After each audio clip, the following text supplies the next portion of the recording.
बिस्मिल्लाहिर्रहमानिर्रहीम। आज की इस वीडियो में क्लास 9 के बच्चों को उनके उर्दू के बोर्ड के पेपर में आने वाले इंतहाई इंपॉर्टेंट दरख्वास्तें, कहानियाँ, ख़त, मुकालमा और वेरी वेरी वेरी इंपॉर्टेंट ज़रबुल मिसाल के बारे में बताया जाएगा।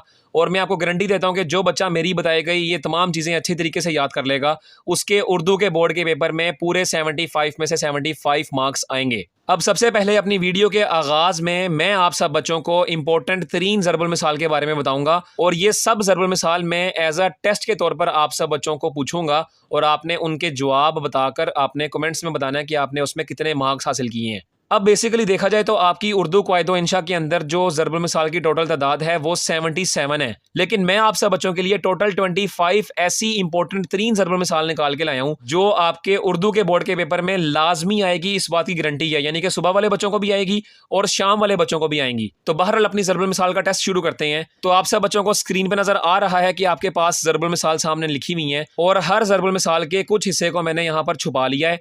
अब मैं आपके सामने ये पढ़ूंगा और आपने मेरे बताने से पहले इसका जवाब आपने सोच कर रखना है और फिर जब इसका जवाब सही होगा तो आपने उतने मार्क्स काउंट करते रहने हैं और फिर कमेंट्स में बताना है कि आपने कितना स्कोर किया है। ओके, तो सबसे पहली ज़रबुल मिसाल आपके सामने है कि आदमी डैश आदमी है। तो बच्चों हम सब जानते हैं कि आदमी का शैतान आदमी है, ठीक है, ये इसका एक्यूरेट जवाब है। इसके बाद दूसरी ज़रबुल मिसाल है कि आ बैल डैश। तो आप सब जानते हैं कि आ बैल मुझे मार, ये इसका दुरुस्त जवाब है। इसके बाद तीसरे नंबर पे है कि आसमान डैश खजूर में अटका। तो आप सब जानते हैं कि आसमान से गिरा खजूर में अटका। इसके आगे है चौथे नंबर पे कि आप आए डैश। तो आप सब जानते हैं कि आप आए भाग आए, ठीक है। बहरहाल इसके आगे पांचवें नंबर पे आपको कहा गया है कि बूढ़ी डैश लगाम। तो इसके बारे में भी आप जानते हैं कि बूढ़ी घोड़ी लाल लगाम। इसके बाद छठे नंबर पे कहा गया है कि एक अनार डैश। तो आप सब अच्छी तरह जानते हैं कि एक अनार 100 बीमार। इसके बाद सातवें नंबर पे कहा गया है कि बद अच्छा डैश। तो आप सब जानते हैं कि बद अच्छा बदनाम बुरा। बहरहाल इसके आगे आठवें नंबर पे है कि जितनी चादर डैश उतने पांव फैलाओ। तो इसका जवाब भी आप सब जानते हैं कि जितनी चादर देखो उतने पांव फैलाओ। बहरहाल इसके आगे नौवें नंबर पे है कि जिसकी डैश उसकी भैंस। तो आप सब जानते हैं कि जिसकी लाठी उसकी भैंस, ठीक है। इसके बाद 10वें नंबर के ऊपर चलते हैं। तो ये आपको दिया हुआ है कि पाक रहो डैश। तो आप सब जानते हैं पाक रहो बेबाक रहो, ये इसका दुरुस्त जवाब है। इसके बाद 11वें नंबर पे है कि जैसा करो डैश भरोगे। तो आप सब जानते हैं कि जैसा करोगे वैसा भरोगे, ये इसका दुरुस्त जवाब है। इसके बाद 12वें नंबर के ऊपर चलते हैं कि चोर की डैश में तिनका। तो इसका दुरुस्त जवाब है कि चोर की दाढ़ी में तिनका। इसके आगे 13वें नंबर पे है कि जैसा डैश वैसा भेस। तो आप सब जानते हैं कि जैसा देश वैसा भेस। इसके आगे 14वें नंबर पे है कि ईद डैश। तो बच्चों आप सब जानते हैं कि ईद पीछे टरू। इसके बाद 15वें नंबर पे है कि खुदा की डैश में आवाज नहीं। तो इसका जवाब है कि खुदा की लाठी में आवाज नहीं। इसके आगे 16वें नंबर पे है कि धोबी का डैश ना घर का ना घाट का। तो आप सब जानते हैं कि धोबी का कित्ता ना घर का ना काट का। ये कुत्ता नहीं होता, बेसिकली ये कित्ता होता है कि धोबी का कित्ता ना घर का ना घाट का। ओके, इसके आगे 17वें नंबर पे है कि गरीब की डैश सबकी भाभी। तो इसका जवाब है कि गरीब की जोरू सबकी भाभी। इसके बाद 18वें नंबर पे है कि हाथी के डैश और खाने के और। तो इसका जवाब है कि हाथी के दांत दिखाने के और खाने के और, ठीक है। इसके बाद 19वें नंबर पे है कि अकल बड़ी डैश। तो इसका जवाब है कि अकल बड़ी के भैंस। इसके बाद 20वें नंबर पे है कि जो गरजते डैश बरसते नहीं। तो इसका जवाब है कि जो गरजते हैं वो बरसते नहीं। इसके आगे 21वें नंबर पे है कि रस्सी जल गई डैश ना गया। तो इसका जवाब है कि रस्सी जल गई पर बल ना गया। बहरहाल इसके बाद 22वें नंबर पे है कि तवेले की डैश के सर। तो इसका जवाब है कि तवेले की बला बंदर के सर। इसके आगे 23वें नंबर पे आपसे कहा गया है कि 900 चूहे डैश के बिल्ली हज को चली। तो इसका जवाब तो हम बचपन से सुनते आ रहे हैं कि 900 चूहे खा के बिल्ली हज को चली। इसके बाद 24वें नंबर पे है कि नेकी कर डैश में डाल। तो आप सब बच्चे जानते हैं कि नेकी कर दरिया में डाल। इसके आगे 25वें नंबर पे लास्ट हमारी जो इंपॉर्टेंट तरीन ज़रबुल मिसाल है वो ये है कि ये मुंह और डैश की दाल। तो आप सब बच्चे जानते हैं कि ये मुंह और मसूर की दाल। तो ये 25 ज़रबुल मिसाल ऐसी हैं कि आपके पास बोर्ड के प्रीवियस पास्ट पेपर में एज इट इज़ आपसे पूछी गई हैं। लिहाजा ये मोस्ट इंपॉर्टेंट ज़रबुल मिसाल हैं जो मैंने आपको बताई हैं। इनको आपने अच्छी तरीके से याद करना है और आप सब बच्चों ने ये भी कमेंट सेक्शन में बताना है कि इनमें आपने 25 में से कितने मार्क्स हासिल किए हैं। ओके, एमई टेस्ट लेने का ये मकसद बिल्कुल भी नहीं है कि आप इसका रिजल्ट ना बताओ। आप सब बच्चों ने मुझे इसका रिजल्ट भी कमेंट सेक्शन सेक्शन में लाजमी बताना है। ओके, तो बहरहाल ये ज़रबुल मिसाल के बारे में मैंने आपको बताया है। अब हम सब देखते हैं कि आपके बोर्ड के पेपर के हवाले से इंपॉर्टेंट दरखास्तें, कहानी, ख़त, मुकालमा, इनमें से कौन कौन सी चीज़ें इंपॉर्टेंट हैं। तो बच्चों, आप सब जानते हैं कि आपकी जो उर्दू क़वाइद व इंशा है, इसके सबसे पहले पेज नंबर 80 के ऊपर आ जाएँ। तो पेज नंबर 80 के ऊपर आपके पास यहाँ पर एप्लीकेशंस शुरू हो रही हैं, और ये टोटल मिलाकर टोटल 6 एप्लीकेशंस हैं। यानी कि पेज नंबर 80 के ऊपर 2 लिखी हुई हैं, पेज नंबर 81 के ऊपर 3 लिखी हुई हैं, और पेज नंबर 82 के ऊपर 6 लिखी हुई हैं। ठीक है, तो इसका मतलब है कि इन 6 में से आपके पास कोई ना कोई एप्लीकेशन आपके पेपर में आएगी। अब बेसिकली मुझे पता है कि आप सब बच्चे भी जानते होंगे कि ख़त और दरख्वास्त में चॉइस होती है, और इसमें भी हम सब अच्छी तरह जानते हैं कि आप सब बच्चे ख़त की बजाय दरख्वास्त को अटैम्प्ट करना पसंद करते हैं। तो अब बेसिकली आपकी किताब के अंदर जो दरखास्तें हैं, ये 6 दरखास्तों में से सबसे इंपॉर्टेंट दरखास्त है बीमारी की दरखास्त, और ये सर्टिफिकेट के हसूल के लिए दरखास्त। लेकिन मुझे पता है कि आप सब बच्चों की इतनी अच्छी तैयारी तो होगी कि अगर आप में से 6 की 6 दरखास्तों में से कोई एक दरखास्त भी आ जाए तो आपको वो अटैम्प्ट करना आपके लिए काफ़ी आसान होगी। लेकिन अब मसला यहाँ पर आता है कि इन दरखास्तों के अंदर जो दरखास्त का पैटर्न होता है वो यहाँ पे सही तरीके से बताया नहीं गया। यानी कि आप सब ने जो पैटर्न पढ़ा होगा, जो आपके टीचर्स ने बताया होगा, आप सब जानते हैं कि यहाँ पर बखिदमत जनाब हेडमास्टर साहब गवर्नमेंट हाई स्कूल ये तो आप लिखते ही नहीं है, ना ही हम आप यहाँ पर अपने शहर का नाम लिखते हैं, और इसके अलावा यहाँ पर दरखास्त गुजार के बाद भी हम यहाँ पर ये नाम और ये जमात वगैरह तो लिखते ही नहीं है। तो इसका मतलब कि यहाँ पर इस बुक के अंदर दरखास्त का जो पैटर्न है वो बिल्कुल भी दुरुस्त नहीं बताया गया।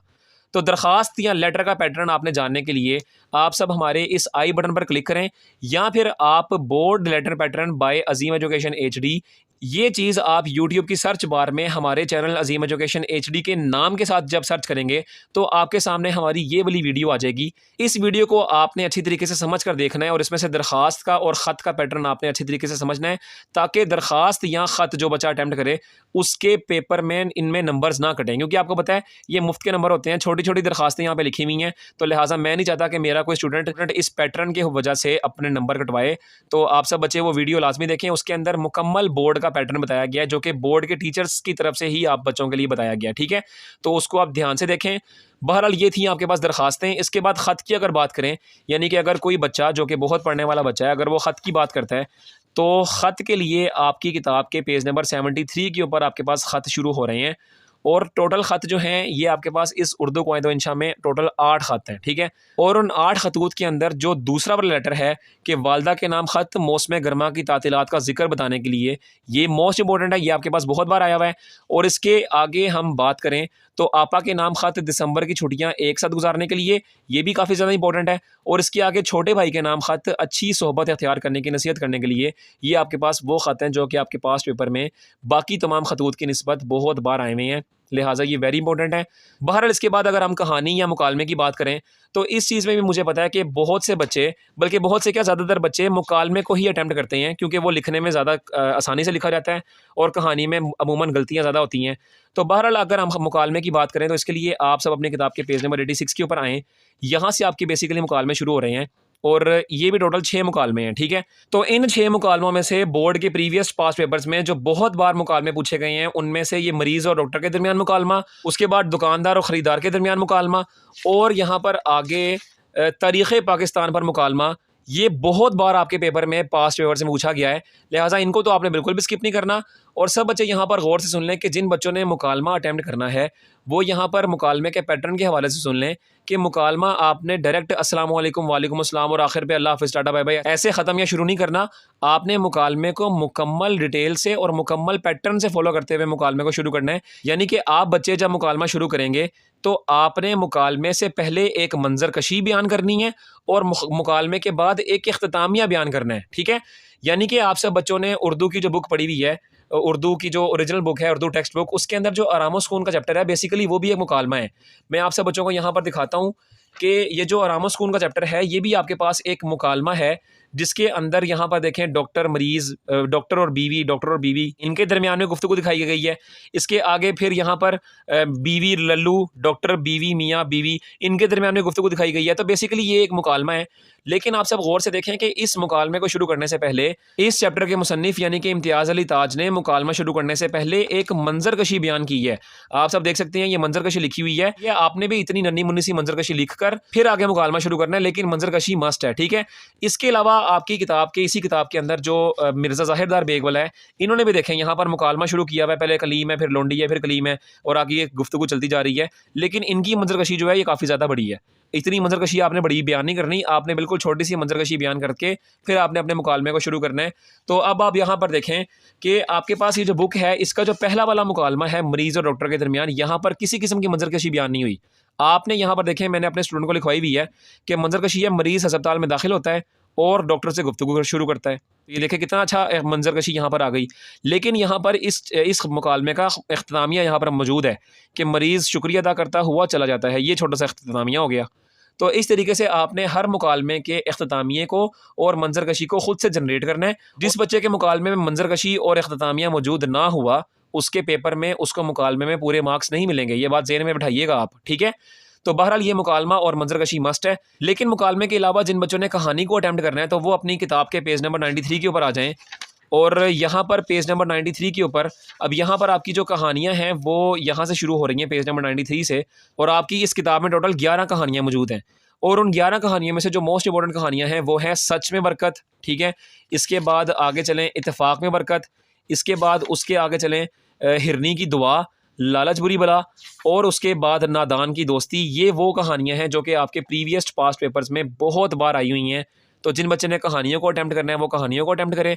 कहानियों में भी पैटर्न ये होता है कि कहानी लिखने के बाद आपने उसका नतीजा लाजमी लिखना होता है, ठीक है। और लाजमी नहीं है कि आप नतीजा यही वाला लिखें जो आपकी बुक में लिखा हुआ है। आप उस कहानी के अंदर बयान हुआ जो भी मवाद था उसके अकॉर्डिंग कोई भी नतीजा यहाँ पर लिख सकते हैं, लेकिन नतीजा वैलिड होना चाहिए और लाजमी लिखा हुआ होना चाहिए, ठीक है। तो ये सब था आपका दरखास्त, ख़त, कहानियाँ, मुकालमा और ज़रबुल मिसाल के हवाले से इंतहाई इंपॉर्टेंट गेस। तो आप सब बच्चों ने इनको अच्छी तरीके से याद करना है। आखिर में यही दुआ है कि अल्लाह ताला आप सब बच्चों को आपके इम्तिहानात में हर पेपर में आला दर्जे से कामयाबी कामरानी अता फरमाए और आपकी मुराद के मुताबिक नंबर अता फरमाए। आमीन। आप भी कमेंट सेक्शन में आमीन लिखें और हमारी इस दुआ खैर का हिस्सा बने। और हमारे यूट्यूब चैनल ज़ीम एजुकेशन HD को लाजमी सब्सक्राइब करते हुए बेल आइकन को लाजमी प्रेस करें ताकि हमारी अगली आने वाली तमाम की तमाम इंपॉर्टेंट गेस्ट पेपर्स वाली वीडियो आप सब तक सबसे पहले और बआसानी पहुँचें। अब आप सब बच्चे अच्छी सी तैयारी करें।